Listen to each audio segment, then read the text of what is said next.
During the Civil War, when the Northern Union fought against the Southern Confederacy, women proved to be some of the nation's most remarkable and amazing spies. Like in most wars, women were still denied many opportunities to serve their country.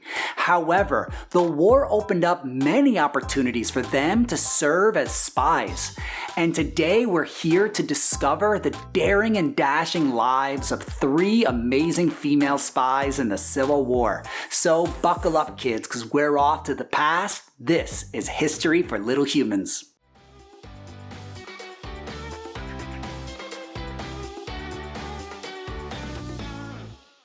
And before we get into the story of these 3 amazing spies, these tales and so much more are covered in my first book that I'm so proud of, and I know you're gonna love, Spies in the Civil War for Kids, a history book. And you can surely purchase it on Amazon, or you can help me a lot more by buying it directly from my website, historyforhumans.com. And also on my website, there are lesson plans that go with this and all of my videos to keep students engaged and learning some powerful history. So please check it out. Our first female spy served as an undercover male nurse, soldier, spy, courier, and then again as a female nurse. No one had that kind of a war record. When the war broke out, Sarah Emma Edmonds disguised herself as a man and took on the name Franklin Thompson, and she volunteered to serve in the Michigan Infantry. She first served as a male nurse in some of the bloodiest battles of the war, carrying wounded soldiers across gunfire to get medical attention. And at the Battle of Williamsburg, she actually got caught in the midst of battle, picked up a rifle, and fought against the Confederates. And it was at the Battle of Yorktown where her spy career began. She proved incredibly skilled and had multiple disguises, sometimes as a Southern soldier. She also pretended to be a woman merchant, selling goods, and even as an enslaved worker by darkening her skin. In disguise, she would spy in Confederate camps, talk with soldiers around campfires, and return with information that the Union officers needed. But when she caught malaria, Edmonds had to flee the military, fearing that they would discover that she was a woman. After she recovered, she finally dropped all the disguises and served heroically again as a nurse, but this time as herself. What a war Sarah Emma Edmonds experienced. A true patriot. And that brings us to our quiz flash from the past. How many women do you think served as male soldiers in the war? 50, 100, 200, or 400? Did you guess 400? Then you're correct. Well, at least that's the best estimate that we have, though it could very well be more since they had to keep their identities secret.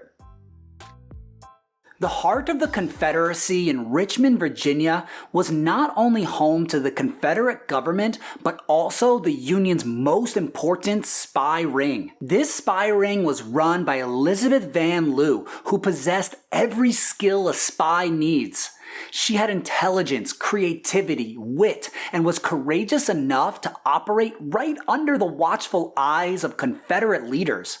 In Libby Prison, which was a horrible and disgusting compound where the Confederates kept Union soldiers, is where Van Lew started her spy career. She would sneak in and out messages from the prisoners to Union officers outside. Then she built up her Richmond ring by recruiting spies throughout the city who would report to her on any information relating to Confederate troops, their movements, or their plans. She developed her own secret codes and made her own invisible inks to hide and protect her top secret information.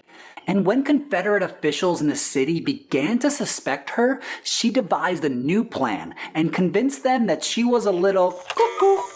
She'd walk through town, hair and clothes disheveled, talking nonsense to herself, and it was just crazy enough to work. They began referring to her as Crazy Bess and didn't suspect a crazy woman could actually be a spy. The head Union commander, General Grant, often depended on the intelligence that she provided to help guide his strategy, and it was said that she could deliver whatever information that he needed. Maria Isabella Boyd, or just Belle Boyd, was known as the Rebel Joan of Arc and was the most infamous Confederate spy of the war. She was just a rebellious teenager when the war began.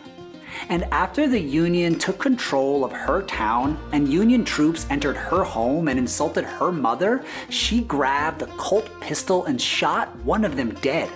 Amazingly, the Union officer set her free, saying she did nothing wrong. Different times. But as an attractive young woman, she could flirt with Union troops and get them to reveal plans and otherwise secret information to her.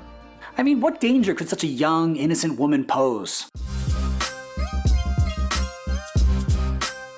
However, she was not very discreet or secretive. She actually became a famous spy, which is not what you want if you're a top secret agent. But Belle Boyd couldn't help herself. Her most famous mission that might or might not have actually happened, since most of the details come from her own memoir, was when she hid out while Union officers met in a hotel. She listened in and recorded their plans. Then she dashed off on horseback and rode through the heat of battle to deliver the intelligence to General Stonewall Jackson himself. And after the war, she took to performing her spy experiences on stage. She just loved it.